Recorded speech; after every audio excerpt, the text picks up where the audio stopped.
Hello students, मैं अरविंद कुमार आपका स्वागत करता हूँ आपकी ऑनलाइन क्लासेस डीएलएड सेमेस्टर की डीएलएड की फोर्थ सेमेस्टर की। और आज आपको पढ़ाने जा रहा हूँ वर्धन वंश। इससे पूर्व मैं आपको पढ़ा चुका हूँ गुप्त साम्राज्य। और गुप्त साम्राज्य के जो पतन होता है वो तो इसी बीच में गुप्त साम्राज्य के पतन होने के बाद भारत में कोई बड़े साम्राज्य का उदय नहीं होता है। और इस बीच में जो हूण होते हैं, जो मध्य एशिया की जनजाति हैं, जो मैं पहले ही बता चुका हूँ, बार बार भारत पर आक्रमण करती रहती हैं। लेकिन इसी क्रम में कहीं भी भारत में बड़े राजवंश का उदय नहीं होता है। और भारत में छोटे छोटे राजवंशों का उदय होता है। और छोटे छोटे राजवंशों का जब उदय होता है तो इसी बीच में एक राजवंश का उदय होता है जिसे कहते हैं वर्धन वंश। जो वर्धन वंश होता है तो इस वर्धन वंश के संस्थापक के रूप में हम जानते हैं पुष्यभूति को, जो कि पुष्यवती इसलिए से पुष्यभूति वंश के नाम से भी जाना जाता है। तो इस वंश संस्थापक कौन था? वो था पुष्यभूति। वो इसी के नाम पर इसे पुष्यभूति वंश या वर्धन वंश के नाम से भी जाना जाता है।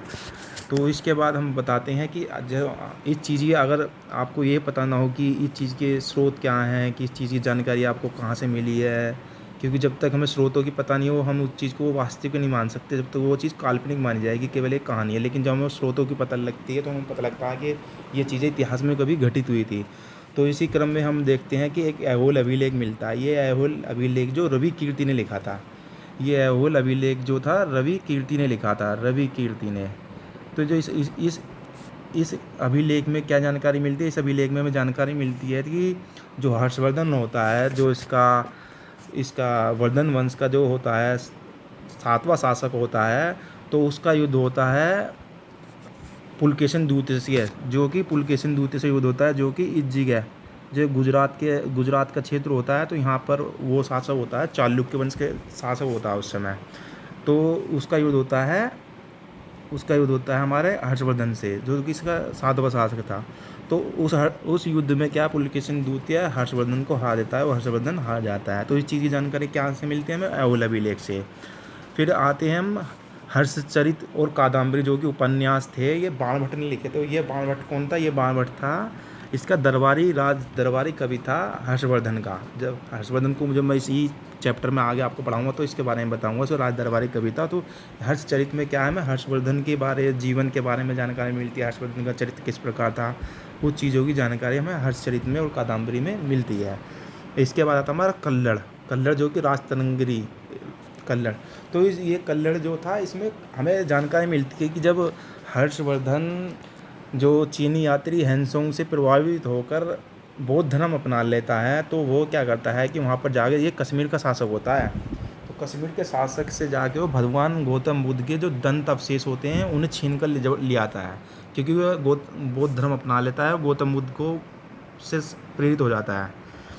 और फिर और हमें इसकी जानकारी जो मिलती है, वो जानकारी मिलती है सीयू की, जो कि चीनी यात्री आया था, जो कि हर्षवर्धन के शासन में आया था, हर्षवर्धन के दरबार में आया था, और यह आया था बौद्ध धर्म की शिक्षा ग्रहण करने के लिए।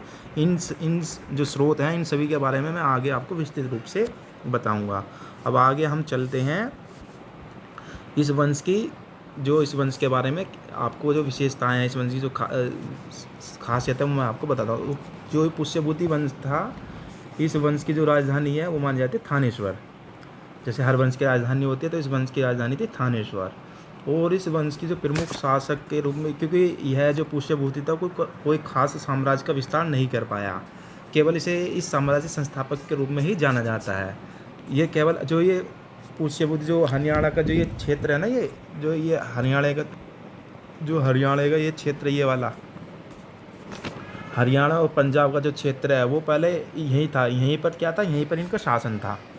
और यहीं पर क्या था? इनका शासन था। और यहीं पर थानेश्वर, ये थानेश्वर जो आज कुरुक्षेत्र में थानेश्वर के नाम से जाना जाता है। आज कुरुक्षेत्र में ये थानेश्वर के नाम से जाना जाता है। तो यहीं वर्धन वंश का जो शासन था, इसी क्षेत्र में था, जो मैंने गोलक खींचा ना, हरियाणा और पंजाब, जो ऊपर वाला है ना, ये वाला, ये पंजाब है। तो यहाँ तक इनका शासन था। तो ये अपने साम्राज्य का विस्तार नहीं कर पाए पुष्यभूति। तो इस बीच में अनेक शासक आते हैं, लेकिन कोई भी शासक ज़्यादा प्रभावशाली नहीं रहा। तो इस बीच में पांचवें शासक के रूप में हमारे आते हैं प्रभाकर वर्धन। तो यहाँ से इस वंश का शासन चलने लगता है अच्छे तरीके से। तो प्रभाकर वर्धन जो पांचवें शासक थे, तो उनके 3 संतानें होती हैं और उनकी पत्नी का नाम था यशोमती। ये भी पूछ लिया जाता है कि प्रभाकर वर्धन की पत्नी का नाम क्या था, वो था यशोमती। तो इनसे इनके 3 संतानें प्राप्त होती हैं। जो सबसे बड़े पुत्र रहते हैं वो रहते हैं राजवर्धन, छोटे पुत्र जो रहते हैं वो रहते हैं हर्षवर्धन, जो कि 7वें शासक बनते हैं। आगे चल के मैं आपको बताऊँगा। ज़्यादातर इस वंश के अगर सबसे इम्पोर्टेंट कोई करैक्टर है तो वो है हर्षवर्धन। होती है राजश्री, जो कि इनकी बहन होती है दोनों इनकी, और प्रभाकर वर्धन की पुत्री होती है। तो ये क्या होता है, तो कुछ समय बाद क्या होता है कि राजश्री जो उनकी पुत्री होती है, प्रभाकर वर्धन की जो पुत्री होती है, उसका विवाह होता है कन्नौज। ये जो कन्नौज का ये है ना आपका नारा, कन्नौज का ये जो क्षेत्र कन्नौज का जो गृह वर्मा मैंने मौखिक रेफरेंस लिखा हुआ है, तो इसके साथ इनसे शादी होती है राजश्री की, जो कि प्रभाकर वर्धन की पुत्री होती है। क्योंकि तुम आप जानते होगे कि पहले क्या होता था कि पहले साम्राज्य विस्तार के उद्देश्य से क्या करते थे, एक साम्राज्य के लोग दूसरे साम्राज्य से शादियाँ करते थे। जैसे बिंबिसार ने की थी, जो हर्यक वंश का संस्थापक था, उसने इस प्रकार शादी की थी, वो साम्राज्य विस्तार करने के उद्देश्य से करते थे। तो इस तरह से इन दोनों की जो थानेश्वर जो ये था और इनके कन्नौज की तरह से इनकी साम्राज्य विस्तार हो जाता है और इनकी दोस्ती हो जाती है, मित्रता हो जाती है आपस में। ये उद्देश्य था इस शादी का। तो जब गृह वर्मा का से शादी होती है राजश्री की, तो कुछ समय पश्चात क्या होता है, कुछ समय पश्चात ये होता है कि इस बीच में क्या होता है कि जो हमारे प्रभाकर वर्धन है वो मर जाते हैं, और जो हमारे प्रभाकर वर्धन जो हैं वो मर जाते हैं, और राजवर्धन जो हैं, जो उनके सबसे बड़े पुत्र रहते हैं, वो कन्नौज के शासक बन जाते हैं, कन्नौज के शासक बन जाते हैं इसी बीच में। तो इस बीच में क्या होता है, जो उससे शादी होने के बाद गृह वर्मा के साथ शादी हो जाती है, तो क्या होता है, जो गृह वर्मा होता है इसका युद्ध होता है मालवा के शासक देवगुप्त से। जो ये है ना, ये मैंने लिखा हुआ मालवा का शासक देवगुप्त, इससे होता है गृह वर्मा का युद्ध। इस युद्ध में क्या होता है कि गृह वर्मा की हत्या हो जाती है, वो हार जाता है। और इस तरह से जो देवगुप्त जो होता है, जो मालवा, ये वही है जिसे आज हम मध्य प्रदेश के नाम से जानते हैं। ये मालवा वही है जिसे आज हम मध्य प्रदेश के नाम से जानते हैं, MP। तो जब इसकी मालवा का जो शासक देवगुप्त होता है, जब गृह वर्मा की हत्या कर देता है, तो यह क्या करता है, जो इसकी पत्नी होती है गृह वर्मा की, राजश्री, जो प्रभाकर वर्धन की पुत्री होती है, उसको यह बंदी बना लेता है। तो इसके बाद क्या होता है, जब इस बीच क्या राजवर्धन, जैसे मैं बता चुका हूँ, वो शासक बन जाता है। तो राजवर्धन क्या करता है, अपनी बहन को छुड़ाने के उद्देश्य से और अपने जीजा का बदला लेने के उद्देश्य से क्या करता है, वो देवगुप्त से, जो कि मालवा का शासक था, देवगुप्त जो कि मालवा का शासक था, उससे युद्ध करता है। और इस युद्ध में क्या होता है, राजवर्धन जो देवगुप्त को हरा देता है और उसे मार देता है। लेकिन जब इस चीज़ की जानकारी बंगाल के शासक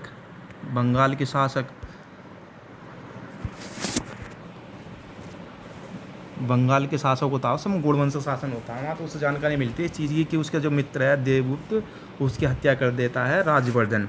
तो वह गुस्से में जाता है और देवगुप्त की धोखे से हत्या कर देता है। देवगुप्त की हत्या तो राजवर्धन कर देता है, तो लेकिन राजवर्धन की हत्या धोखे से गौड़ वंश का शासक शशांक कर देता है।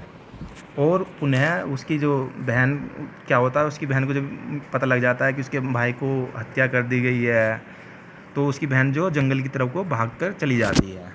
तो इस बीच में जब राजवर्धन की हत्या कर देता है शशांक, जो गौड़ वंश का शासक रहता है, तो इसी बीच में क्या होता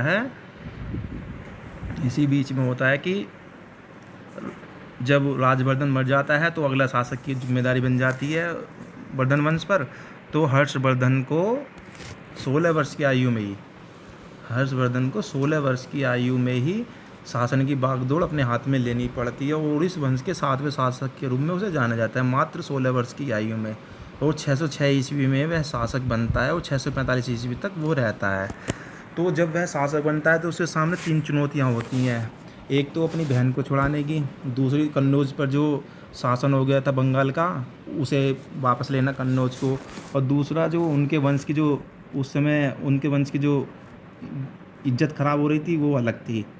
तो इसलिए उसके सामने 3 चुनौतियाँ था। तो इसी क्रम में क्या करता है, वो हर्षवर्धन बंगाल के शासक, जो गौड़ वंश का शासक था, शशांक को हरा देता है और हराने के बाद जो उसकी बहन, जैसे मैंने बताया था कि जब राजवर्धन को मार देता है ये शशांक, और वो जंगल को अपनी जान बचाने, जंगल में भाग जाती है जान बचाने के उद्देश्य से, और अपनी बहन को बचा लेता है, अपनी बहन को बचा लेता है। तो इसमें क्या होता है कि इसमें ये कहानी बताई जाती है कि उस समय की कहानी भी बताई जाती है कि ऐसा हुआ था कि उसकी बहन जो मरने जा रही थी, लेकिन इसी बीच में वह जाकर बचा लेता है। ये एक कहानी के रूप में जानी जाती है, लेकिन वह कुछ भी हो, लेकिन वो बचा लेता है अपनी बहन को।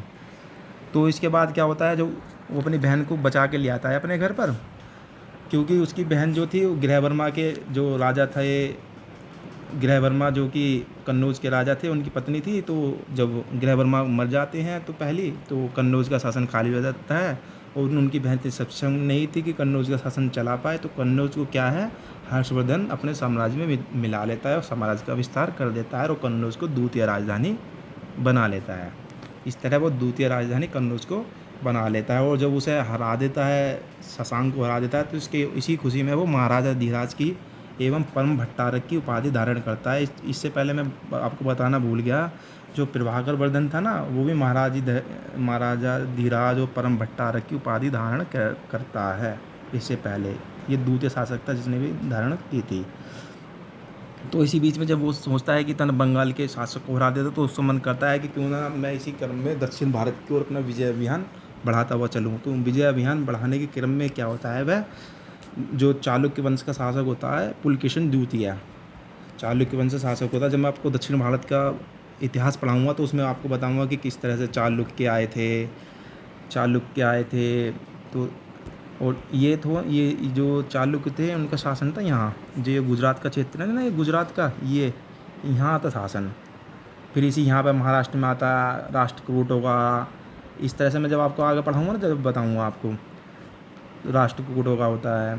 तो इसी क्रम में क्या होता है, वो अपना साम्राज्य विस्तार करना चाहता है, और साम्राज्य विस्तार के उद्देश्य से वो क्या करता है कि हर्षवर्धन का युद्ध होता है पुलकेशिन द्वितीय से।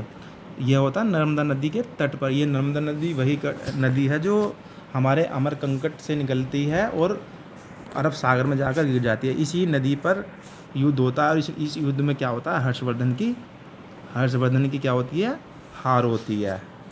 ये अरब सागर में गिरती है, इसी युद्ध में क्या होता है, हर्षवर्धन की हार हो जाती है। और हर्षवर्धन जब हार जाता है तो उसका जो साम्राज्य विस्तार करने का जो उद्देश्य रहता है उत्तर भारत तक, दक्षिण भारत तक तो वो नहीं हो पाता है, वो केवल उत्तर भारत तक ही सिमट कर रह जाता है। उत्तर भारत तक ही सिमट कर, ये चीज़ की जो हमें जानकारी मिलती है, वो ऐहोल अभिलेख, जो रवि कीर्ति ने लिखा था, उसमें ये चीज़ की जानकारी मिलती है। मैं हर्षवर्धन और पुलकेशिन द्वितीय के बीच जो युद्ध हुआ था, वो इस युद्ध में हर्षवर्धन की हार होती है और पुलकेशिन द्वितीय जीत जाता है। जब आगे आपको दक्षिण भारत का इतिहास पढ़ाऊँगा तो उनमें मैं पुलकेशिन द्वितीय इनके बारे में आपको विस्तार से बताऊँगा। तो हर्षवर्धन जो था इस वंश का प्रमुख शासक था, सबसे मेन शासक था। इसके बारे में मैं आगे आपको बताता हूँ। हर्षवर्धन के शासन के समय में जब हर्षवर्धन शासक था तो उसी समय 629 ईस्वी में चीनी यात्री हैंसोंग आया था। ये वही हैंसोंग है जिसे यात्रियों का राजकुमार भी कहते हैं। इसे कई बार पूछा जाता है सवाल में कि यात्रियों को राजकुमार किसे कहते हैं, तो हैंसोंग को कहते हैं। इसका उद्देश्य था कि भारत में बौद्ध धर्म की शिक्षा ग्रहण करना, क्योंकि भारत में जैसे हम जानते हैं कि नालंदा विश्वविद्यालय था, और नालंदा विश्वविद्यालय जो था विश्व प्रख्यात था बौद्ध धर्म की शिक्षा के लिए। तो इसने क्या किया, बौद्ध धर्म की शिक्षा ली। और इसने इस चीज़ का जो हमें विवरण मिलता है वो इनकी पुस्तक सीयूकी में मिलता है। सीयूकी जो उन्होंने पुस्तक लिखी थी हैंसोंग ने, सीयूकी, जो देखो मैं आपको डार्क करके दिखाता हूँ गोले में, ये पुस्तक लिखी थी हैंसोंग ने। इससे हमें जानकारी मिलती है चीज़ की। और इसी पुस्तक में हमें जानकारी मिलती है कि जब हर्षवर्धन जैसे क्या, मैं पहले आपको बताता हूँ कि हर्षवर्धन जो था पहले भगवान शिव का उपासक था, भगवान शिव की पूजा करता था।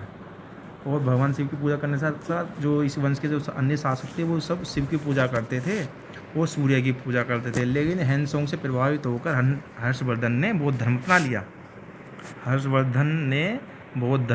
लिया। हैंसोंग से प्रभावित होकर बौद्ध धर्म अपना लिया। और ये भी कहा जाता है कि जितनी ताकत हर्षवर्धन की तलवार में थी उतनी ताकत से कलम में थी, ये भी कहा जाता है। और उसने इसी क्रम में उसने 3 नाटक लिखे जिनका नाम था प्रियदर्शिका, नागानंद और रत्नावली। ये 3 नाटक लिखे थे हर्षवर्धन ने। और हर्षवर्धन के दरबार में कवि था, जैसे राज दरबारी कवि था, जैसे होते हैं शासकों के दरबारों में, तो वो था बाणभट्ट। तो बाणभट्ट ने लिखी हर्षचरित, जो मैं पहले आपको स्रोतों में बता चुका हूँ, हर्षचरित और कादम्बरी। इसी हर्षचरित्र में वो हर्षवर्धन के जीवन से संबंधित चीज़ों को बताता है और अपने बारे में भी जानकारी देता है। ये हर्षवर्धन इतने महान थे कि ये हर प्रत्येक 5 वर्ष में प्रयाग में एक धर्मों का सम्मेलन करते थे। प्रयाग में धर्मों का सम्मेलन करते थे और जिसे महामोक्ष परिषद भी कहा जाता था। प्रत्येक 5 वर्ष में करते थे ये।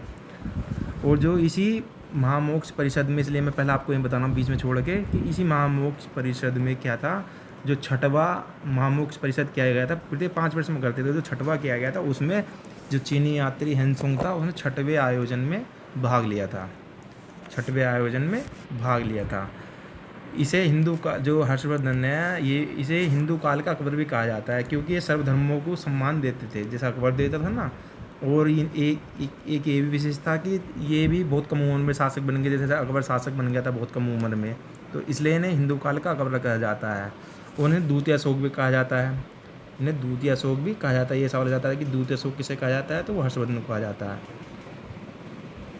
और जो हर्षवर्धन जो था, ये कन्नौज में विभिन्न धर्मों की सभाओं का आयोजन भी क्या करते थे विभिन्न।